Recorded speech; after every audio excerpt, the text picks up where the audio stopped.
세계 랭킹은 여전히 30위권인데 선수들은 8억씩 받습니다. 이게 말이 되나요? 김연경 한 명으로 버텼던 한국 여자 배구는 김연경이 떠난 뒤 연봉은 더 올라갔습니다. 이번에 공개된 연봉표를 보면 팬들이 왜 화가 났는지 충분히 알 수 있죠. 국제대회 성적은 바닥이고 이기면 뉴스가 될 정도입니다. 그런데 선수들은 억 단위 연봉을 받고 있죠. 양효진이 8억, 강소휘도 8억, 박정아가 7억 7,500, 이소영이 7억, 정지윤이 6억 5천입니다. 팬들은 이 선수들이 이 정도의 금액을 받는 게 맞냐고 묻고 있죠. 세계대회 성적은 떨어지고 해외로 나가서 부딪히는 선수도 거의 없습니다. 따뜻한 V리그 안에서 연봉만 잔치처럼 오르는 걸 언제까지 보고 있어야 할까요? 한국 여자 배구의 민낯이 지금 세계 무대에서 어떻게 드러나고 있는지, 왜 연봉만 세계급이라는 비판이 쏟아지는지 지금부터 함께 확인해 보시죠. 이번에 여자 배구 V리그 선수들 연봉이 공개되면서 팬들은 깜짝 놀랐습니다. 양효진 선수는 연봉 5억의 옵션, 강소희 선수도 연봉 5억의 옵션으로 각각 8억 원을 받는데요. 박정아 선수는 총액 7억 7,500만 원, 이소영 선수는 7억, 정지윤 선수도 6억 5천만 원이죠. 웬만한 대기업 임원 연봉보다 많다고 하는 분들도 있습니다. 문제는 그 값어치를 하느냐죠. 현실은 다들 아시다시피 녹록지 않습니다. 이번 VNL만 봐도 승수는 손에 꼽을 정도고 경기력은 매번 비슷한 패턴으로 무너지고 있죠. 강소희, 이다연 같은 고액 연봉 선수들이 국내 리그에서는 잘해도 국제 무대만 나가면 왜 이렇게 무너지는지 모르겠다는 이야기가 계속 나오고 있습니다. 사실 선수들 입장도 이해는 갑니다. 국내에서만 뛰어도 억대 연봉이 나오니까 굳이 해외에 나가서 언어 장벽에 부딪히고 몸 혹사당하고 주전자리 경쟁하면서 고생할 이유가 없죠. 따뜻한 V리그만 돌면 팀에서 챙겨주고 팬들도 많고 편하니까요. 하지만 이런 구조가 이어지면 대표팀 경쟁력은 바닥에 붙을 수밖에 없습니다. 이번에 연봉 8억을 받는 선수가 2명이나 나온 걸 보고 팬들이 분노하는 것도 그 때문입니다. 실력은 국제대회에서 증명해라 이런 반응이 많은데요. 현실은 증명을 못하고 있다는 거죠. 연봉이 높은 건 좋은데 그 돈이 국내 리그에서만 끝나는 구조는 이제 바뀌어야 하지 않냐는 겁니다. 특히나 V리그는 외국인 선수 의존도가 너무 높다는 것도 지적되고 있는데요. 리그에서 외국인 선수가 없으면 팀 전력이 반토막 난다는 얘기도 많죠. 이럴 거면 차라리 토종 선수들을 해외로 더 보내서 강한 리그에서 실전 경험을 쌓게 하고 연봉 구조를 조금 더 성과형으로 바꿔야 한다는 의견도 적지 않습니다. 구단 사정도 무시할 수 없습니다. 구단 입장에선 티켓 파워 있고 이름값 있는 선수에게 돈을 몰아주면 팬들이 모이니까요. 하지만 팬들이 원하는 건 이름값만 있는 게 아니라 진짜 실력 있는 모습입니다. 지금은 구단도 선수도 리그 전체도 변화가 필요한 시점인데요. 팬들이 이렇게까지 말하는 건 그냥 시샘이나 험담이 아닙니다. 한국 배구가 지금보다 더 성장하길 바라는 진짜 애정에서 나오는 말들이죠.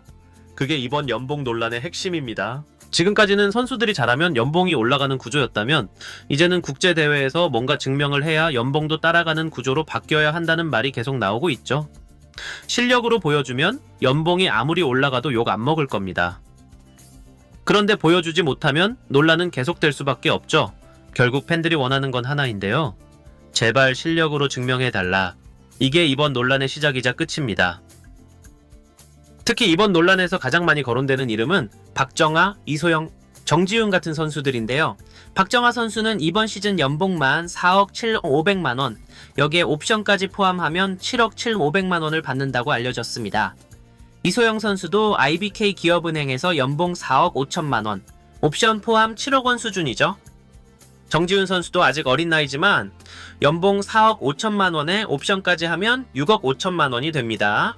팬들이 문제 삼는 부분은 단순히 금액이 아닌데요. 이 정도면은 세계 여자 배구 톱급 선수들 연봉 못지않은 금액인데 정작 국제대회 성적이나 임팩트는 왜 이렇게 초라하냐는 거죠. 팬들이 제일 화나는 부분이 바로 여기입니다. 국내에서는 이 선수들이 주전이고 간판 스타이자 광고판이니까 구단 입장에서는 연봉을 높게 줍니다. 그런데 정작 대표팀에서는 강팀을 만나면 결정적일 때 무너지거나 리시브 불안, 공격 범실 같은 게 계속 반복되고 있죠. 박정아 선수는 특히 2020 도쿄 올림픽 때 주목받았던 선수인데요. 문제는 그 뒤로 리그에서 보여준 모습이 몸값만큼 만족스럽지 못했다는 겁니다. 페퍼저축은행으로 이적하면서 연봉만 4억 7천 5백만 원에 옵션까지 하면 7억 7 5백만 원을 받는데 정작 리그 순위나 팀 성적은 팬들 기대에 크게 못 미쳤죠. 공격 성공률이나 결정적인 순간에 한 방이 예전 같지 않다는 이야기도 계속 나오고 있습니다. 이소영 선수도 마찬가지입니다. IBK 기업은행의 간판 선수라 불리고 있지만 연봉 4억 5천만 원, 옵션 포함 7억 원에 걸맞은 압도적인 존재감을 보여줬느냐 하면 고개를 갸우뚱하는 팬들이 많죠. 고참으로서 팀 분위기를 잡아주고 리시브 안정감을 줘야 한다는 이야기가 있었지만 정작 득점력이나 해결사 역할은 예전만 못하다는 지적이 나오고 있습니다. 정지훈 선수는 더 아쉽다는 목소리가 많은데요. 분명 잠재력이 크고 신장이 좋다는 장점이 있지만 20대 초반부터 4억 5천만 원이 넘는 연봉을 받으면서 확실한 주포로 자리 잡았느냐 하면 글쎄요. 팬들 입장에서는 아직 갈 길이 멀다는 생각이 듭니다. 결정적인 승부처에서 무게감을 보여줬느냐, 팀 성적을 지켜줬느냐 하면 물음표가 붙는다는 거죠. 결국 팬들이 분노하는 이유는 단순합니다. 억대 연봉을 받았으면 리그에서도 그에 걸맞은 활약으로 팀 성적을 끌어올려야 하는데 현실은 늘 비슷한 이름들이 같은 자리에서 같은 문제를 반복한다는 거죠. 누군가 확실한 해결사로 나서주지 못하니까 팀도 리그도 발전이 더딘 겁니다. 게다가 연봉 구조가 상위 선수 몇 명에게만 몰려 있으니 유망주들이 성장할 여지는 더 좁아지는데요. 결국 새로운 얼굴은 잘 안 나오고 매 시즌이 비슷비슷하게 돌아가는 상황이 계속되며 팬들 입장에서는 질릴 수밖에 없죠. 이번 연봉 공개가 화제가 된 건 단순한 숫자 때문이 아닙니다. 팬들은 억대 연봉 자체가 문제가 아니라 그 돈에 걸맞은 무게감을 보여달라는 겁니다. 지금처럼 몸값은 세계급인데 리그 성적은 늘 제자리 걸음이면 결국 리그도 팬심도 무너질 수밖에 없다는 이야기죠. 이제는 선수들도 구단도 변해야 한다는 말이 나옵니다. 팬들도 더 이상 가만히 있지 않을 거라는 게 이번 논란을 통해 드러났죠. 이름값만으로 억대 연봉 받는 시대는 끝나야 한다는 목소리는 점점 더 커지고 있습니다. 결국 이번 연봉 논란은 팬들이 다시 한번 경고장을 던진 거라고 봐야 하는데요. 이제는 이름값만으로 억대 연봉을 받는 시대는 끝나야 한다는 거죠. 코트에서 땀으로 결과로 보여주지 않으면 언제든지 외면받을 수 있다는 걸 선수들도 잊지 말아야 합니다. 팬들이 바라는 건 그저 하나입니다. 받는 만큼만, 그 무게만큼만 코트에서 증명해 달라는 것이죠. 여자 배구 선수들, 이제는 진짜 실력으로 보여줄 때입니다. 이번 영상은 여기서 마치겠습니다. 재밌게 보셨다면 구독과 좋아요, 알림 설정 부탁드려요. 그럼 오늘도 시청해주셔서 감사합니다.